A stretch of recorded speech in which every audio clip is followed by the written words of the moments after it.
Good morning again.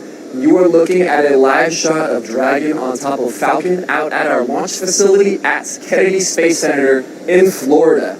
Now, we're just 20 minutes away from the live launch of CRS-10 to the International Space Station for our attempt number 2. So welcome and thanks for joining us. My name is Brian, back here again at the headquarters. Now, we had a few minor issues that we worked through yesterday in the launch, but remember, it is always better to attend to everything that you need to for a safe launch, even if it delays a day, than to risk anything the day of. So that's exactly what we've done.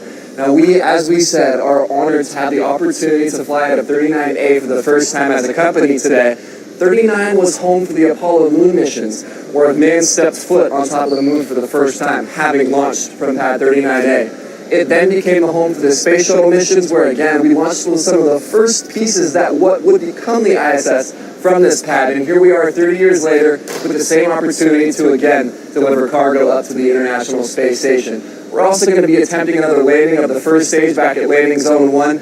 It's during the daytime, so we should get some pretty tremendous views with an exciting program ahead. Let's get started.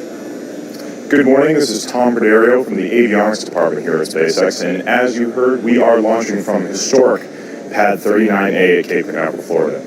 Now, this launch pad is just about a mile or so away from our other launch site, which is Space Launch Complex 40. However, that's in the Cape Canaveral Air Force Base. This is just across the channel at Kennedy Space Center, which is owned by NASA.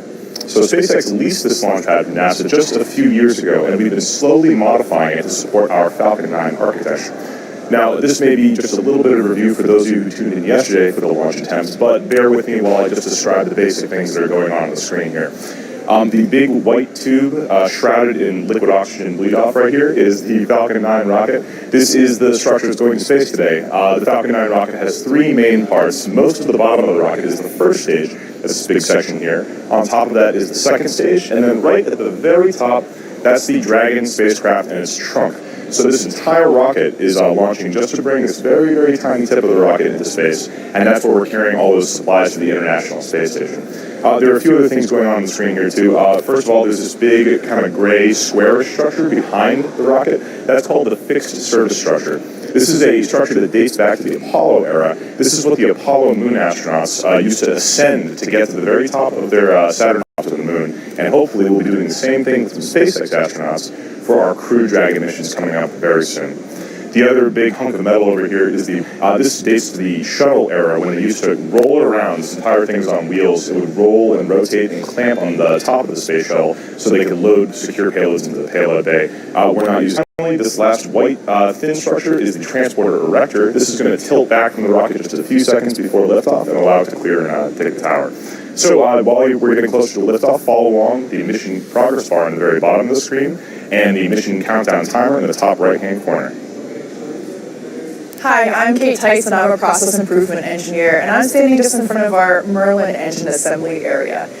We have a crowd going around us because everybody's really excited for our mission today. Falcon 9 will be heading to low Earth orbit to tag up with the International Space Station, which you may hear us refer to as the ISS throughout our webcast today. The ISS orbits our home planet at about 250 miles above us, and that's about the distance from Pittsburgh to Philadelphia. So if you happen to be thinking to yourself, geez, that doesn't sound that far, you're right, the space station is actually visible to the naked eye. Most of you might know this, but for our younger or newer space fans watching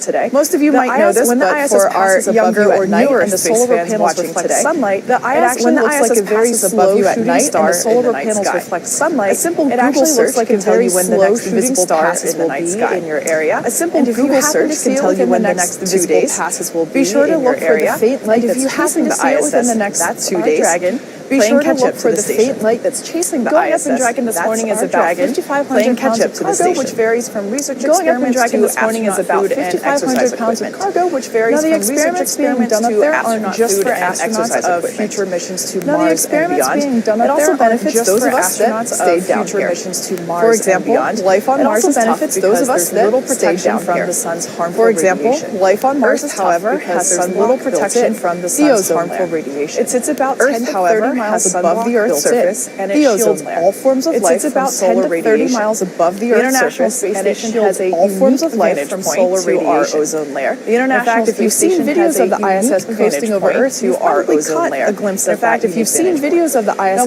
coasting over Earth, on board Dragon today aims to take advantage of that. It's the stratospheric aerosol and gas experiment today aims to take advantage of that. It's the stratospheric aerosol and gas experiment 3 ISS, also known as Stage 3, and collect data about the ozone fluctuation horizon line and collect data about the ozone fluctuations. Good morning, everybody. I'm John Fetters. Here at SpaceX. Good morning, everybody. I'm John Fettersfield, a lead mechanical design engineer here at SpaceX. To share this inaugural launch from Kennedy Space Center. Again, to be here with you to share this inaugural launch from Kennedy Space Center. Now, if you were tuned in yesterday, you saw that we boarded our